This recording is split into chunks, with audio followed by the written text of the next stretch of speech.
I'm curious, when someone new, you had Mr. White typing with you, and if other people typed with you, was it an adjustment? Yes. Did Intrusion. you only wanted Mr. White? At first, yes. What was hard about other people trying?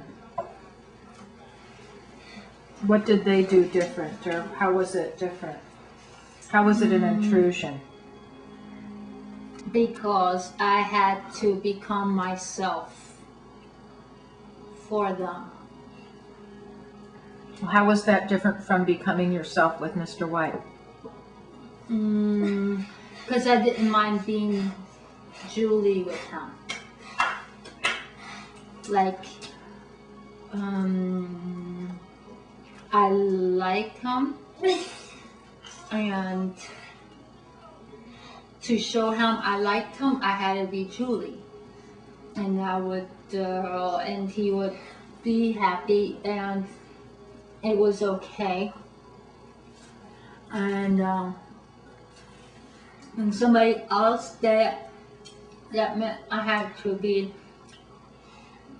take a personal interest in being Julie. Whether you liked them or not? Yeah. And you couldn't get away from them, really. It was intrusive. It was,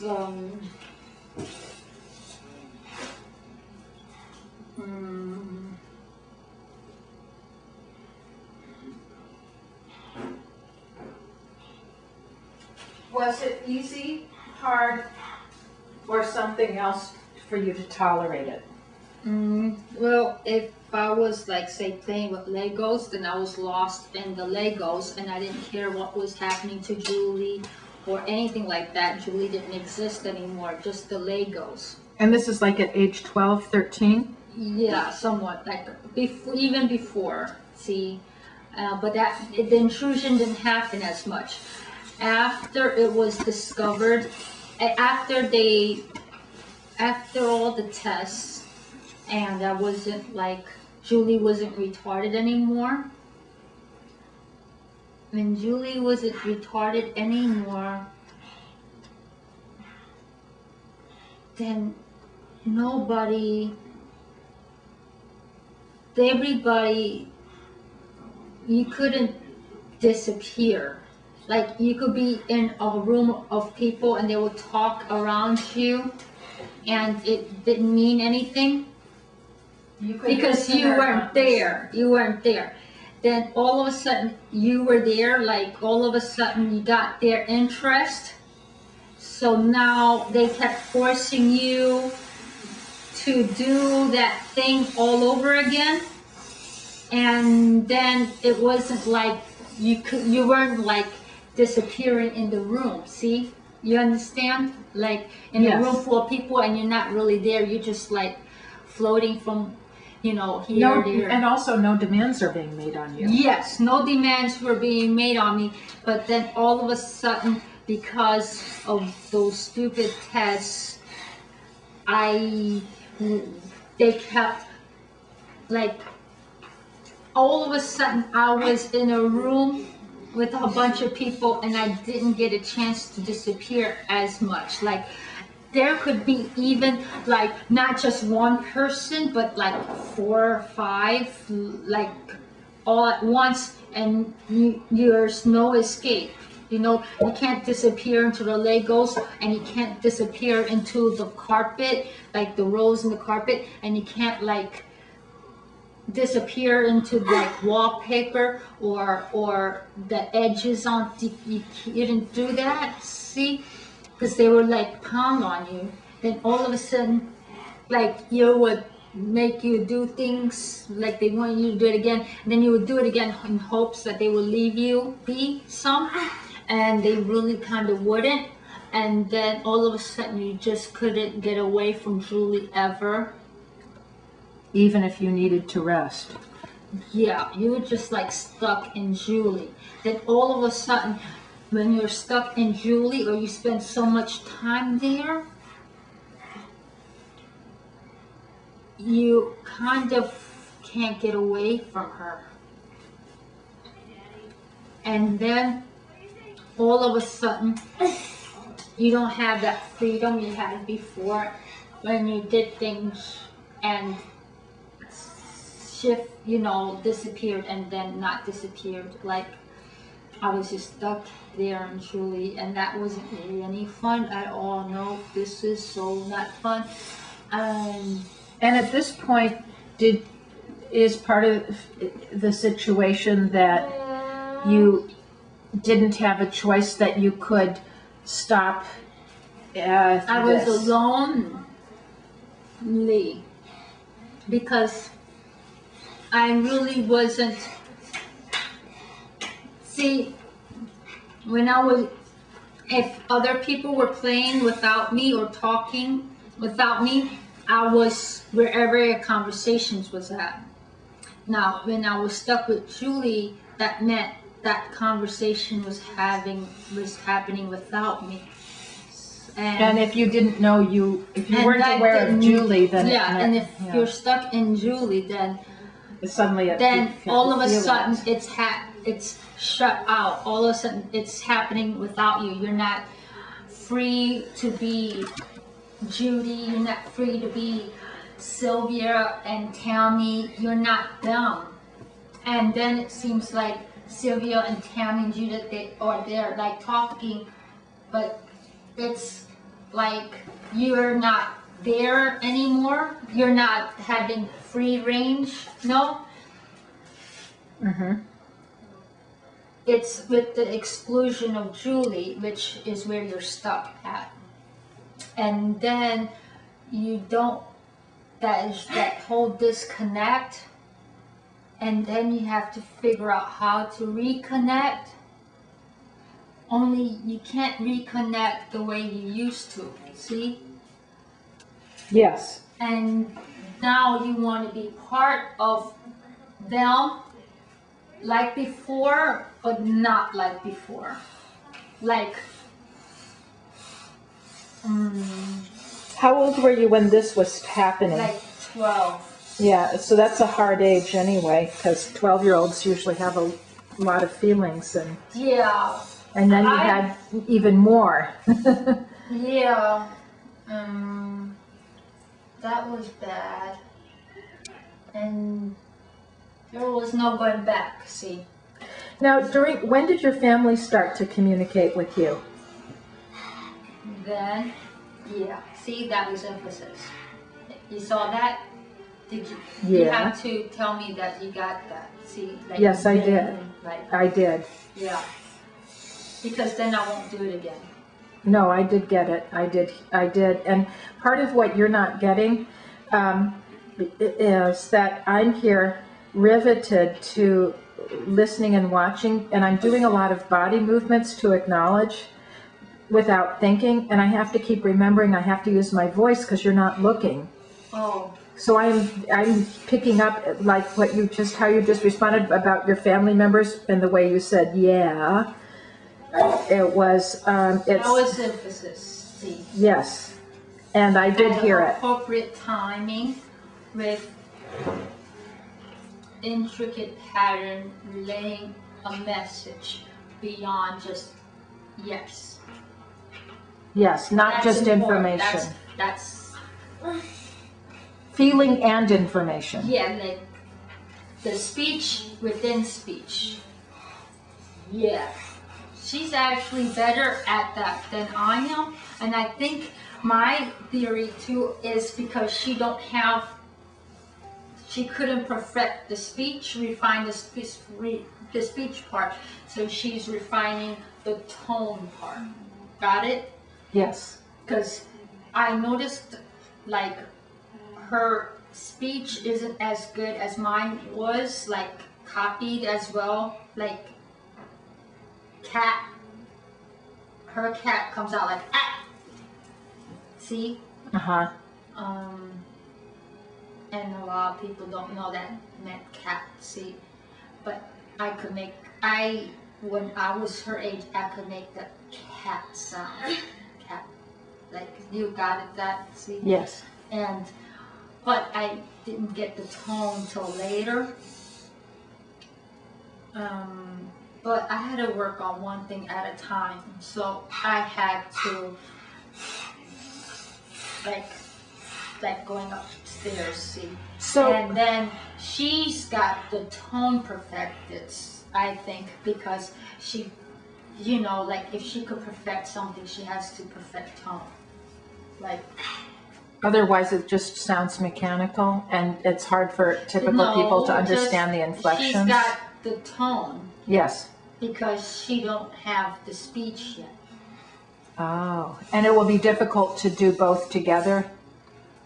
I don't know why she don't got the speech together. So I guess she just worked on, like, for example, I just wanted I was obsessed with speech, see? Yes. So I only cared about getting the words out. So I didn't care so much about the tone because I noticed that even if I said it the same way, it didn't dance the same way. Yes. Yeah, she's making fun of me, but at least when I said dog, people understood I said dog. Let's see how many people understand when you say, oh. Not that many. Well, I want to... She's making fun of me, see. But she's a joker. She don't mean nothing by it.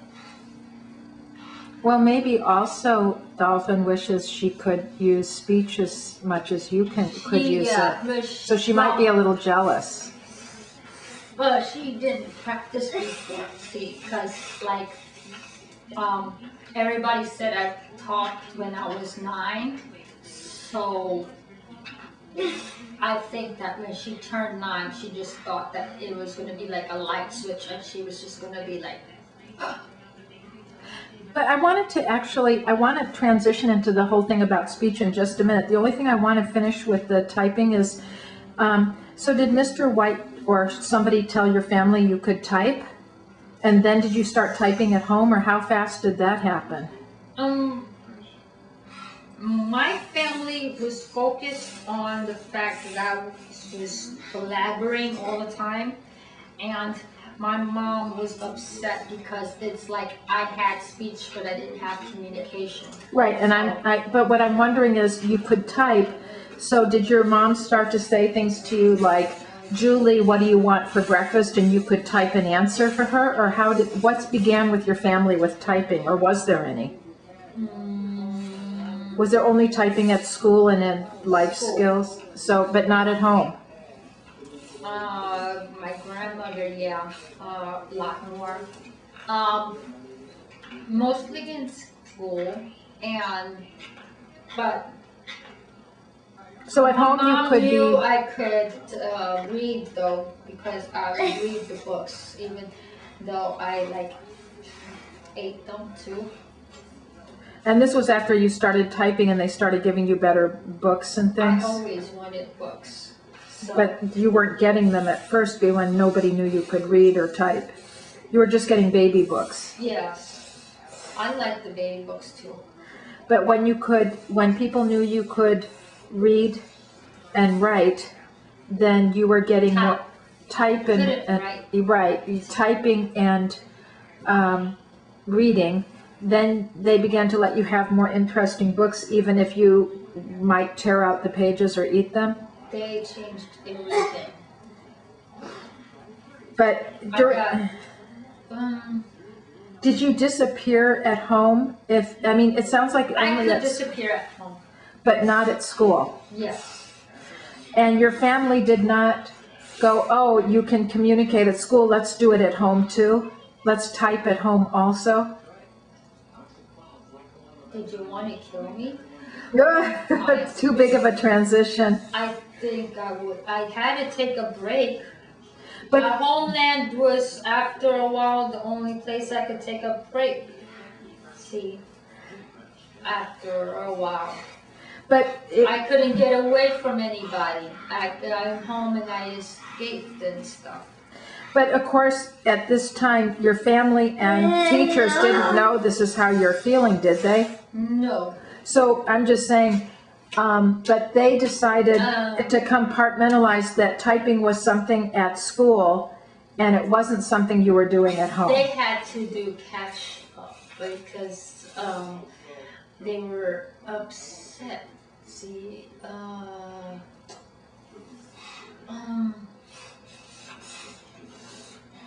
I did something wrong. I took the test. I should have lied on the test. If I lied on the test, then the changes wouldn't have been so terrible. If you had lied, what way? Yeah, but I didn't know how to lie then. To answer questions wrong, you mean? Yeah, like now I can, if someone says hello, how are you? I can say fine, thank you. Whether it's true or not. Yes, but you have to sort of like make it no meaning. Just this is the automatic response that goes to this automatic response. It doesn't mean anything. You see, because when somebody says, hello, how are you? At first, it used to be the principle of the thing, because I don't want you to ask me, how are you, if you don't mean it, see? Yes. And so... Or if I don't want to listen to your answer. Yeah, like if I was like, if you don't ask it then, see? So I didn't care, I would wait 20 minutes, they could wait 20 minutes while I went through the whole, okay, this is how my physical well-being is, this is how my emotional well-being is, and things like that. So, you know what I mean. Yes. Because it would upset me, so, because I realized afterwards that they kind of wanted the automatic response. But now I just, that really is an issue for me because it bothers me to a great deal. Somewhat still that I do that because I feel like I have been corrupted. Because to conform to etiquette, you have to do something that's dishonest. I don't know why it bothers me. See, I don't. It just doesn't, it's not the correct answer. It's the correct answer, it's just not the correct answer to me. So I have to think of it that way. I have to think about it like, okay, it's not the correct answer for me, but it's the correct answer for them. And my correct answer will be incorrect. Would it be sort of like if the letters on the keyboard are not in correct order? Same thing. Yes, but I have to accept it because I don't have a machine to fix the keyboard. The same thing. Yeah, very emotional response there. The same thing. Bingo, you got it, Sarah. That was your expression in your voice. The same thing. See,